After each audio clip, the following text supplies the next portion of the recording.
Everyone, শুভ সকাল বন্ধুরা। কেমন আছো তোমরা সবাই? আশা করি ভালো আছো, সুস্থ আছো। আর আমিও আগের থেকে একটু মোটামুটি রয়েছি। তো এখন ঘড়ির কাঁটার বাজারে সকাল 9টা নাগাদ। সকাল থেকে বৃষ্টি পড়ছে, তো তার আগে আমার ফুল তোলা সমস্ত কিছু কাজকর্ম আমি করে নিয়েছি।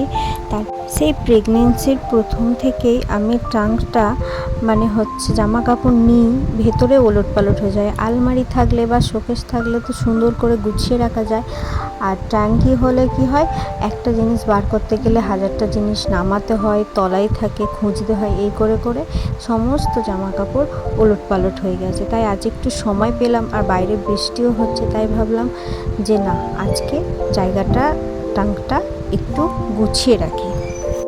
আর এখনও আমার ঘর শূন্য, আমার ঘরে কোনো কিছুই আসবাবপত্র নেই বলতে গেলেই চলে, কিছুই নেই। তো ইচ্ছা আছে ভগবানের কৃপায় একদিন সবই হবে। আর খুব ইচ্ছা আছে একটা শোকেস নেওয়া, শোকেস আলনা নেওয়ার। তো দেখা যাক ভগবান কবে দিন দেয়, সেদিনকে অবশ্যই নেব, আর তোমাদের সাথেও সবটা শেয়ার করব। আচ্ছা, প্রেগনেন্সি যত এগোতে থাকে তোমাদের বাড়ি থেকেও কি বলা হয় যে টাইট করে সায়া পরতে বা সায়া পরে থাকতে সব সময়, নয়তো বাচ্চা উপরের দিকে উঠে যাবে? তো আজকে আমি সেই বিষয়ে তোমাদের সাথে কিছু কথা আমি নিজে জেনেছি, তো সেই জন্য তোমাদের সাথে আমি শেয়ার করব।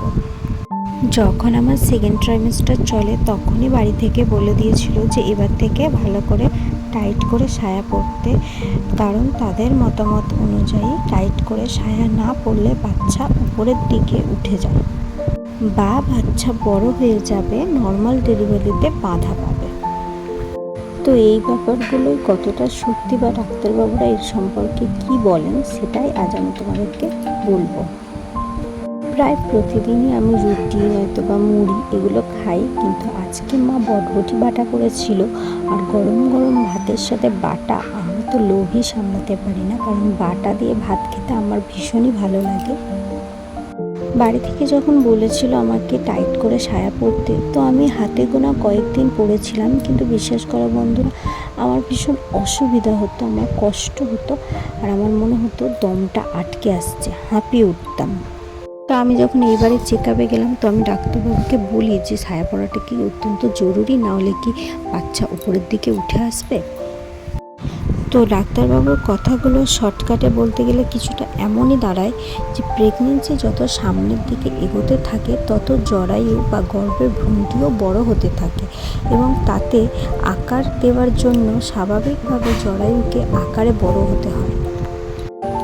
এবার আকার যখন বড় হয়, তখন স্বাভাবিকভাবে পেটের ভেতরে আশেপাশে যে অঙ্গ থাকে সেগুলো উপরে চাপ দেয়, আর পেটের আকার কিন্তু একদিক নয়, সব দিকেই বাড়তে থাকে। এবার আমরা কিন্তু কেউ চাই না যে বাচ্চার বৃদ্ধিতে কোনো সমস্যা হোক। সেকেন্ড এবং থার্ড ট্রাইমেস্টারে যখন বেবি আকারে বড় হচ্ছে, তখন টাইট জামা কাপড় পরা হয়, তাহলে কিন্তু সেটা খুবই অস্বস্তির কারণ হয়ে দাঁড়ায়। এবার মায়ের যদি অসুস্থ হয়, স্বাভাবিকভাবে বাচ্চারও অনেক অসুবিধা হবে। এবার এক কথায় বলতে গেলে প্রেগনেন্সি যত সামনের দিকে এগোতে থাকবে, আর বেবি বাম্প যত বড় হতে থাকবে, তত টাইট জামা কাপড় বা টাইট করে সায়া না পরাটাই ভালো। এতে বাচ্চার খুব অসুবিধা হয়, আর সাথে নিজেরও অনেক অস্বস্তি হয়। হ্যাঁ, তুমি নিজেকে নর্মাল ডেলিভারির জন্য প্রস্তুত করতেই পারো, কিন্তু নর্মাল ডেলিভারি বা সিজার সেটা হবে কিনা, সেটা ডাক্তারবাবু একদম শেষের যে চেক আপটা থাকে, আলট্রাসোনোগ্রামটা থাকে 9 মাসের, সেটা থেকেই বুঝতে পারে যে তোমার নর্মাল ডেলিভারি হবে না সিজার হবে। সবাই সুস্থ থেকো, ভালো থেকো। আজকের মতো টাটা।